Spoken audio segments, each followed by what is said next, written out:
Estamos con el profesor Giovanni Jiménez de la Universidad de Bogotá, Jorge Tadeo Lozano, es profesor visitante también de SPAE. Vamos a conversar sobre la calidad de vida, mediciones usando el índice de pobreza multidimensional, que es un libro que recientemente ha lanzado el profesor Jiménez. Estamos acá para dialogar sobre el tema del libro y sus lecciones para el caso de Ecuador. Mucho gusto, profesor Jiménez, bienvenido. Muchas gracias, gracias por la invitación. ¿De qué se trata la obra, La calidad de vida en la ciudad de Bogotá? Una evaluación mediante el empleo del índice de pobreza multidimensional. En particular, nos gustaría que, si pudieras resumir la obra, un resultado obtenido que te haya impactado y una implicación de política que asimismo te haya impactado, derivada de alguno de estos resultados. Muy bien. Bueno, la ciudad de Bogotá ha tenido un crecimiento exponencial en los últimos años, especialmente desde las finales del siglo XX, inicios del XXI. Sin embargo, queda la duda de si ese aumento en la riqueza en la ciudad se está distribuyendo y logrando una mejoría en la calidad de vida de la población. Entonces, la obra lo que busca, la investigación, el objetivo es que si esa generación de riqueza que se da en las ciudades se distribuye adecuadamente y de manera justa, implicando un mejoramiento en las condiciones y en la calidad de vida de la población. Y esto tomando como metodología el índice de pobreza multidimensional, cuya versión de OFI fue adaptado en Colombia con un mayor número de dimensiones y un mayor número de indicadores. Uno de los resultados más impactantes que puede encontrarse es que se evidencia una segregación espacial en la ciudad de Bogotá. Realmente la ciudad está dividida entre unas condiciones de pobreza para el sur y unas condiciones de mejores ingresos, de habitantes con mejores ingresos ubicados en el norte, lo que genera un patrón de ciudad dividida tal como lo expresa UN Habitat. Ese es como uno de los hallazgos más importantes, y el segundo hallazgo también muy importante es que dentro de las dimensiones evaluadas, la dimensión trabajo afecta a cerca de 2/3 de la población bogotana, tiene privación en la dimensión trabajo, lo que es bastante grave, en especial cuando se analiza por los indicadores, encontrándose que es el indicador de trabajo informal el que más está afectando a la población, a los hogares bogotanos. Y de esos resultados, o del que más te impactó de aquellos que has mencionado, ¿qué implicaciones de política derivamos entonces? Bueno, lo importante es generar estrategias que podrían ser el acercamiento entre esas diferencias. Cuando uno empieza justamente también a mirar en los resultados en la investigación que se hizo 3 cortes, 2003, 2007, 2011, lo que se evidencia es que la ciudad ha empezado a cerrar la brecha entre las condiciones de los más pobres frente a las condiciones de los que tienen mejores ingresos. Eso quiere decir que hay un crecimiento de la mejoría de la calidad de vida homogéneo en la ciudad, que acerca a los pobres hacia la condición de los que están en mejores situación de calidad de vida.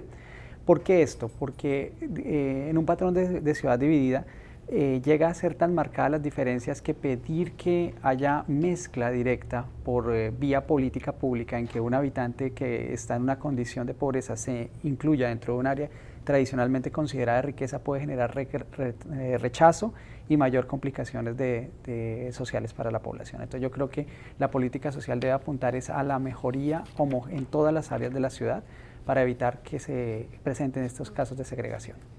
Excelente iniciativa. Afrontar el tema social, pero a un nivel más fino, enfocándose en ciudades. Sí.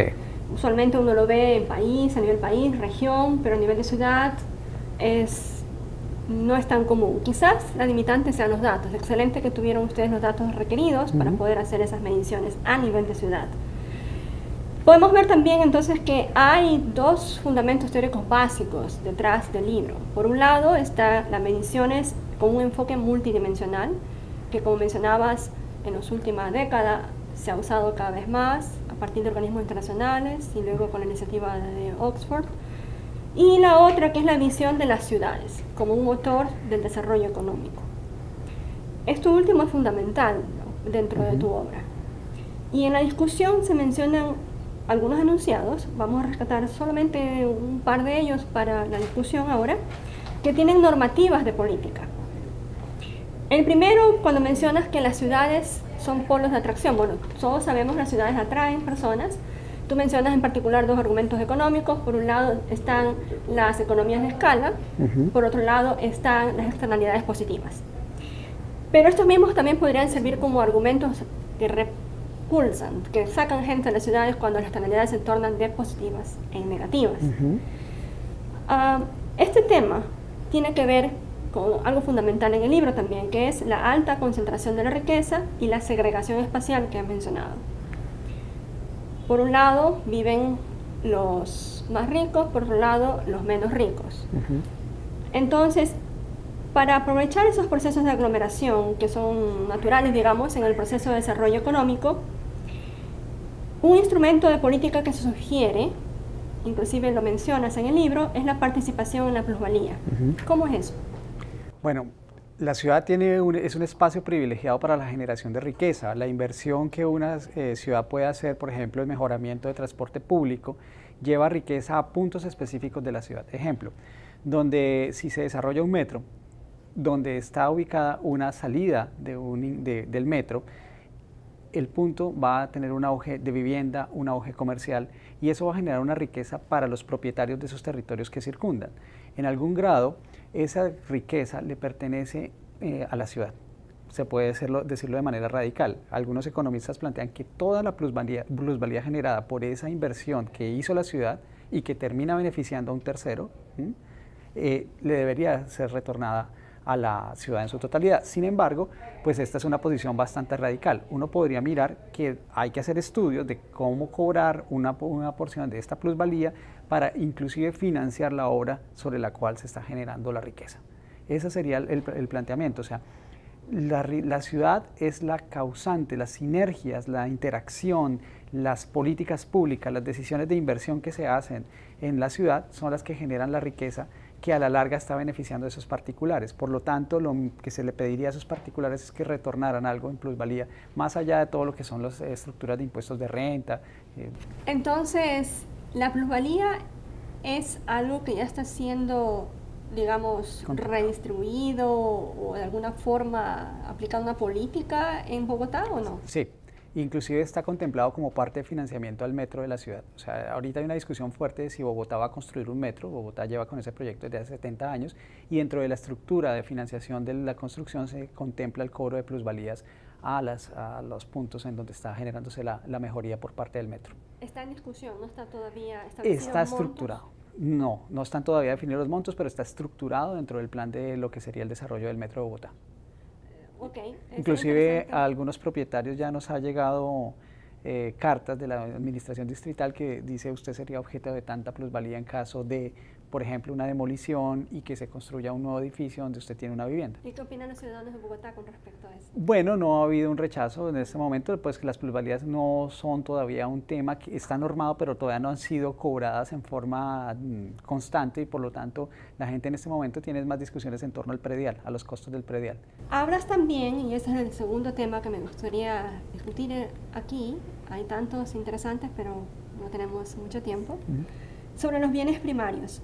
Hablas de que son necesarios, sí, pero no son suficientes. De hecho, por eso la aplicación de la metodología de índice de pobreza multidimensional. ¿Qué son esos bienes primarios y por qué tenemos que ir más allá de esos bienes primarios? Bueno, en este caso nosotros basamos en la investigación, yo estoy soportado sobre las teorías de John Rawls, filósofo, que va a plantear que todos los miembros de una sociedad tienen el derecho a recibir un grupo de bienes, una canasta que le permita partir en condición de igualdad al momento de nacer y poder enfrentar la vida en unas condiciones de partida igual todos los ciudadanos. Eso permite que las diferencias que se vengan al nacer por herencia o por azar se neutralicen. Entonces, si por herencia yo no tengo capacidad para pagar una educación, el Estado me pagará un bien primario, que es educación, y me dará dentro de mis bienes primarios la posibilidad de estudiar en las mismas condiciones de aquel que tuvo los ingresos suficientes por herencia de estudiar. Y así sucesivamente con otros bienes como pues, salud. Cada sociedad va a definir ese paquete de bienes primarios dependiendo de las condiciones económicas, de las necesidades y de características sociales. ¿Por qué no son suficientes? Esa es una discusión que plantea Amartya Sen. Entonces va a decir, entregar un grupo de bienes primarios es casi similar a entregar un cheque. Y no sea responsabilizarnos por qué va a hacer el ciudadano con ese cheque. Entonces Amartya Sen va a decir, no nos debemos contentar con recibir una condición de canasta de bienes iguales, sino también debemos preocuparnos de cómo los ciudadanos desarrollan capacidades para ejercer libertades y para lograr un funcionamiento acorde a las necesidades y al desarrollo de su proyecto de vida, que viene siendo la calidad de vida. Entonces, en ese sentido, es que la investigación centra evaluar cómo se han recibido los bienes primarios, pero al final también tenemos claro, se tiene claro, que no son suficientes, que esa evaluación requiere de un complemento que nos permita dar cuenta de el desarrollo de capacidades en los ciudadanos de Bogotá. Y ya que lo mencionas, calidad de vida, voy a citar lo que dices en el libro.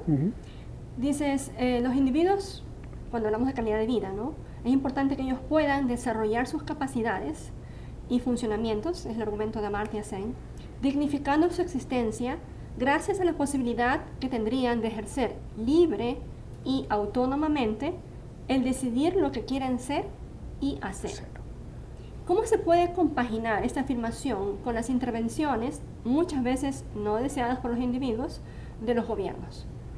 Bueno, los gobiernos lo que pasa es que tienen que, la autonomía no es la libertad, voy a centrarme en la libertad no es hacer lo que yo quiera sin ningún límite, la libertad parte de un hecho que Rawls lo tiene, que Sen lo tiene, que John Stuart Mill lo tienen, que es el respeto por el otro. Mi libertad va hasta donde está rozando y usurpando la libertad del otro. Entonces, yo soy autónomo en un círculo en el que no atropella al otro. Y en ese sentido es que los estados deben regular que no haya atropellos, que haya atropellos de todos los tipos, no solo el atropello violento, sino es el atropello económico. Cuando yo tomo una posición de ventaja sobre la usurpación de los bienes y riquezas de un Estado y con eso me enriquezco individualmente, pues yo pienso que es justo que venga un gobierno y equilibre a través de principios tributarios, de distribución de riqueza a través de bienes primarios, de desarrollo de capacidades, restablezca un equilibrio para que todos tengamos esa posibilidad del ejercicio de la autonomía y de la libertad. Yo no puedo ser libre si estoy endeudado, porque dependeré de otro. Yo no puedo ser libre si no tengo un trabajo digno. Yo no puedo ser libre si no hay un mercado laboral justo. Yo no puedo ser libre si no tengo salud. Entonces ahí es donde entra el ejercicio del Estado como un gran regulador, como un gran mediador para que restablecer la justicia y la posibilidad de que cada uno tenga una calidad de vida entendida como la capacidad de ser y hacer y por tanto de ser autónomo en el ejercicio. De forma libre y autónoma, pero obviamente teniendo límites. Límites dentro de el respeto por el otro, como dice Rawls, o la esfera de no ir mis libertades más allá de las libertades que atropellen al otro, como diría John Stuart Mill. Sí, bueno, habría que ver si algunos dicen es suficiente con lo que me educó mi padre, mi madre para saber esas limitaciones, no tiene que un gobierno decirles. Hay un problema muy grave con calidad de vida, o sea, en alguno de los parte metodológica se expresa, la calidad de vida, el mejor evaluador es cada individuo, solo cada individuo puede decir subjetivamente si tiene calidad de vida. Las mediciones como este estudio son una búsqueda de una evaluación objetiva que van más orientadas a un diagnóstico y a un planteamiento de evaluación también de políticas públicas que se le diga a los gobiernos está caminándose por un sendero correcto, pero si queremos realmente conocer si alguien valora calidad de vida, pues tenemos que ir a la metodología cualitativa y hacer quizás una entrevista en profundidad o un grupo focal que nos diga, bueno, cada individuo si está siendo satisfecho con la medida, con la forma en que el Estado o su contexto le está permitiendo desarrollar su proyecto. Y precisamente esta última acotación nos lleva a la última parte de este diálogo, que es relacionar resultados sobre el índice de pobreza multidimensional en Bogotá al caso de Ecuador, y en particular sobre resultados que tienen que ver claramente con instrumentos de política en campos que tú ves en el día a día. ¿Cuáles son esos? Me refiero a educación y trabajo. En educación, en el libro obtienes que uno de los indicadores es el alto rezago escolar o bajo logro educativo, en donde los resultados no han sido tan halagüeños como en el resto, en donde vemos en el resto que Bogotá ha reducido drásticamente la pobreza, pero en este de bajo logro educativo, mencionas, es preocupante que en Bogotá la calidad de la educación básica sea inferior en los colegios públicos que en los privados. ¿Por qué es eso? ¿Y en qué forma este resultado nos llevaría a decir esta debe ser la política para corregirlo? Bueno, el modelo productivo de la ciudad de Bogotá ha cambiado de un modelo más principalmente basado en lo industrial a uno en servicios. En un modelo y en una sociedad globalizada como la actual, servicios implica también generación de conocimiento e innovación. Y para generar conocimiento e innovación necesitamos tener una población con un nivel educativo superior para saber en qué grado nos insertamos en el proceso de globalización. En ese sentido es que es preocupante encontrar que hay un rezago escolar en nuestros niños, que hay un mal acceso, por ejemplo, para la primera infancia también a los cuidados primarios, porque eso está afectando el futuro de estos ciudadanos. Entonces, una inversión en educación es fundamental para el futuro de la sociedad, para poder preparar a unos nuevos ciudadanos que tengan una capacidad cognitiva alta, que tengan una perspectiva global, que sepan generar innovación, que sepan basar su trabajo en la generación de un valor agregado a través del conocimiento. Eso es fundamental.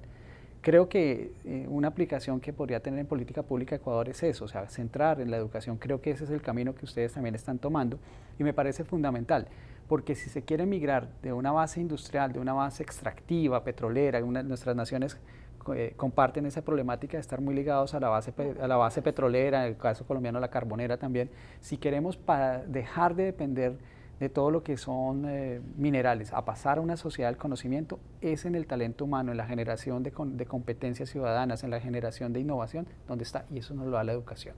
Eso es fundamental.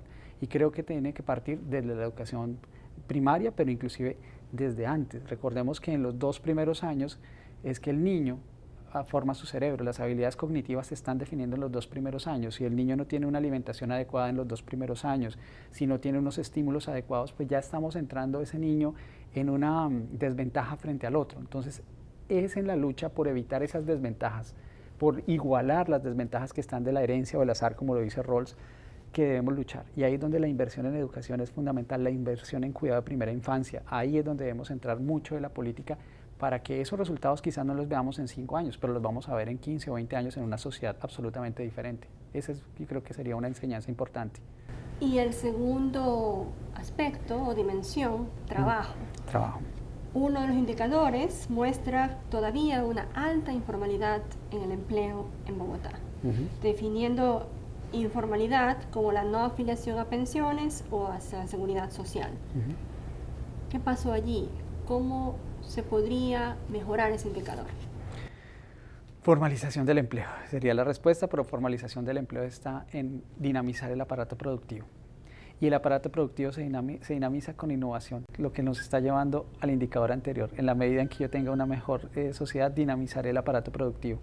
Por el momento yo creo que como ya hay un estatus de unas personas que de pronto no tienen las habilidades que requiere el aparato productivo de la ciudad, es necesario los subsidios. Pero yo diría que ahorita tenemos un grupo de subsidios importantes, pero esos subsidios deben estar condicionados a la dignificación del ser humano. O sea, uno no puede entregar un simple subsidio para que usted vaya y lo consuma, sino que ojalá ese subsidio esté ligado a que usted realice alguna actividad en favor de la ciudad. Y eso hace que, si ese subsidio está ligado a que hay una posibilidad de generar un ahorro para un retiro, un bono de retiro, para que tenga acceso a salud gratuita, para que usted tenga una vida digna, para que usted acceda a una vivienda, pues eso va a favorecer la calidad de vida, va a permitir que usted, si no, usted la goce hoy, pero que también sus hijos gocen un mejor estándar de vida, porque si la sociedad adicionalmente está acompañando esa vivienda, ese subsidio, a darle educación de calidad a sus hijos, estamos formando a la siguiente generación. O sea, yo diría, hay que darle una condición de vida digna a la sociedad actual, a la que de pronto tiene unas capacidades no acordes a las necesidades económicas de una sociedad del conocimiento, a través de subsidios, pero subsidios que dignifiquen al ser humano, y esos subsidios acompañarlos a políticas públicas que a la nueva generación, a los hijos de estos trabajadores, les permitan insertarse de buena manera en una sociedad en que busca innovación y que les permita llevar a una mejor calidad de vida. Entonces, de hecho, en estos 2 indicadores, tanto del rezago escolar como de la alta informalidad, que tienen que ver con 2 dimensiones, en el primer caso la educación, en el segundo caso lo que llamas trabajo. Quizás no se han visto resultados aún, no sé qué medidas habrá implementado Bogotá, porque estas mediciones están desde el 2003, 11 hasta el 11. 2003, 2007, 2011. 11. Y lo que me estás diciendo es que para ver resultados en estos indicadores, tienen que haber políticas de largo plazo. Sí, definitivamente. ¿Qué se puede ver? Que no hay abandono escolar. Si tú ves el indicador de abandono escolar, se reduce. Hay subsidios condicionados por asistencia a la escuela, entonces el niño va, pero lo que no está coincidente es el rendimiento escolar. Tú vas porque allá vas a encontrar un refrigerio, que es muy bueno. Tú vas porque si no vas, tu familia no recibe el bono, pero vas sin motivación a estudiar, o sea, no hay el amor por el estudio, pensaría yo. Yo creo que hay que motivar a los muchachos para que valoren la educación, porque Creo que Latinoamérica en general, nuestros países tienen un vacío o un error de ídolos. Nuestros ídolos son los deportistas, nuestros ídolos inclusive a veces son los criminales, o sea, nos muestran como idealización el crimen o el deporte, no quiero comparar, es muy diferente un campo de otro, pero nunca nos idealizan al que logra investigación, un alcance en investigación, no nos idealizan al docente. ¿Cuánto cuesta hacer una investigación? Por supuesto, la misma sociedad asigna valores diferentes, o sea, si tú eres un gran deportista, tu salario va a ser 5 veces la de un docente, o mucho más, mucho más. Entonces la sociedad le está mandando un mensaje al muchacho, no te preocupes por estudiar, juega bien al fútbol, corre bien. Eso está bien, necesitamos deportistas, eso es parte de la salud, pero también debes mandar un mensaje que diga, si estudias, también puedes triunfar en la vida. La última parte, lamentablemente ya terminamos este diálogo muy interesante, es que el estudio reconoce que hay dimensiones que no se han podido incluir y que deberían. 3 fundamentales que mencionan allí está el tema de la movilidad, debido a las congestiones, cada vez toma más tiempo llegar de la casa al trabajo u otro lugar. El segundo, la seguridad ciudadana, poder salir sin tener temor de que te asalten. Y el último, la recreación, el tener espacios públicos para poder pasar un momento agradable con familia, amigos. A estas se podrían añadir otras, como la contaminación ambiental, impactos del cambio climático, etcétera, que tienen que ver con ciudades. De estas dimensiones no incluidas, ¿cuál te gustaría que sea la primera a incluirse? ¿Por qué? ¿Y cómo lo harías? Bueno, yo creo que por trascendencia para Bogotá, en este caso, movilidad. O sea, movilidad las cojo yo, mis conciudadanos pensarán que entre seguridad y movilidad es difícil escoger. Me voy a ir por movilidad porque pienso que movilidad está muy asociada a que tú puedas disfrutar de tu familia, disfrutar inclusive de tu trabajo. O sea, si tú llegas 1 hora después de estar en un transporte indigno, un transporte público indigno o en un carro encerrada dentro de un carro y llegas a tu trabajo, vas a llegar incómodo. ¿Sí? No vas a dar lo mejor de tu trabajo, para tu trabajo. Y si al final de la jornada tú estás preocupado por regresar a tu casa, ¿cuánto vas a durar? Llegas incómodo a tu casa, quizás a transmitir ese efecto negativo sobre tu familia. Entonces me parece que movilidad tiene la capacidad de generar muchas sinergias positivas en cuanto a elevar productividad, bienestar, condición de inclusive reducir contaminación, porque si se está bien estructurado un proceso de movilidad, reduce contaminación. En ese sentido, yo soy más amigo de, primero, fortalecer los transportes públicos de una manera digna. O sea, un transporte público en que tú te sientas agradado en entrar en él, que te va a transportar en un carril exclusivo o en un metro y te va a acercar de una manera eficiente a tu casa, con menor tiempo, haciendo más uso eficiente de los espacios. Y lo segundo, medios alternativos. Una ciudad como Guayaquil, con un clima tan hermoso, puede usar bicicleta, puede caminar. Yo he caminado en esta estancia, en estos días que he estado como profesor visitante, he gozado de caminar y me encanta. Veo que no hay casi ciclas, no se usa la cicla, hay ciclorrutas e inclusive las veo invadidas por carros. Entonces, yo pienso que hay que fortalecer ese tipo de medios alternativos de transporte, porque eso permite gozar más la ciudad, permite evitar la contaminación o las externalidades negativas, permite que se llegue con una mejor actitud y creo que ayuda a la productividad de la ciudad. Sí, indudablemente tenemos mucho que trabajar también en el tema de movilidad, tanto o más que en Bogotá. En Bogotá veo que ya hay iniciativas de ciclovías. En Guayaquil hay, todavía son incipientes o están en sus inicios, pero ojalá vayan más allá y sobre todo tener rutas exclusivas para las bicicletas, como le llamamos acá. Ha sido un placer conversar contigo, Giovanni. Gracias. Muchos éxitos. Esperamos que tu estancia en SPAE sea muy fructífera, productiva, y esperamos tenerte en otra oportunidad para dialogar sobre calidad de vida. Muchísimas gracias, he estado muy feliz de estar aquí en Guayaquil, un lindo malecón y un lindo clima. Muchas gracias.